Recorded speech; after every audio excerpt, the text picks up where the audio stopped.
आंबेनळी घाट 16 August पर्यंत वाहतुकीसाठी पुन्हा बंद. घाट परिसरामध्ये दरड कोसळण्याचा धोका असल्यानं वाहतूक बंद ठेवण्याचा निर्णय. गडचिरोलीमध्ये सर्पदंशानं 3 विद्यार्थिनींचा मृत्यू. घटनेची मुख्यमंत्री देवेंद्र फडणवीसांकडून दखल.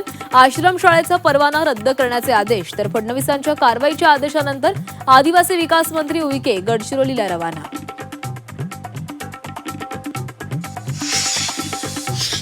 मंत्र्यांच्या घरात साप सोडा. गडचिरोली सर्पदंशावरून सामनाच्या अग्रलेखामधून सरकारवर टीका. आदिवासी विकास मंत्र्यांच्या राजीनाम्याची ही मागणी.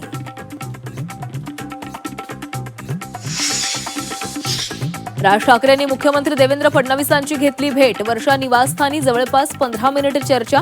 विविध मुद्द्यांवर चर्चा झाल्याची माहिती. शिवसेना पक्ष चिन्हावर आज पुन्हा सुनावणी. शिंदेंच्या शिवसेनेनुसार 2018ची घटना अवैध, तर त्यांनी घेतलेल्या पदाचा लाभ संवैधानिक कसा?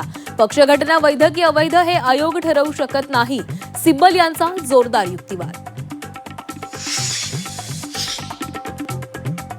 राक्षसांचं राज्य असल्यासारखं वाटतंय. धनकवडी जमीन प्रकरणावरून अभिनेत्री उषा चव्हाण सरकारवर संतप्त. पुणे मनपाकडून जाणीवपूर्वक त्रास दिला जात असल्याचा आरोप.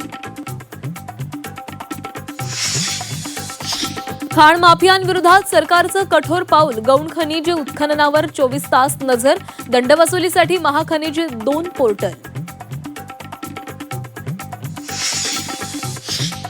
मराठी येत नसल्यास रिक्षा टॅक्सी चालकांचं लायसन्स रद्द. आजच शासन निर्णय जाहीर होणार. जुजबी मराठी येणाऱ्यांना 1 महिन्याची नोटीस.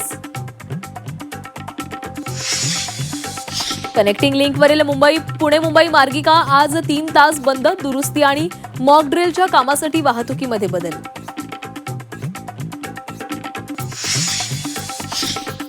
तांत्रिक बिघाडामुळे विमानामध्ये अचानक तापमान वाढलं. दिल्लीहून पुण्याला येणाऱ्या विमानातल्या प्रवाशांचा श्वास कोंडला. वैमानिक आणि कर्मचाऱ्यांची प्रवाशांवरच अरेरावी.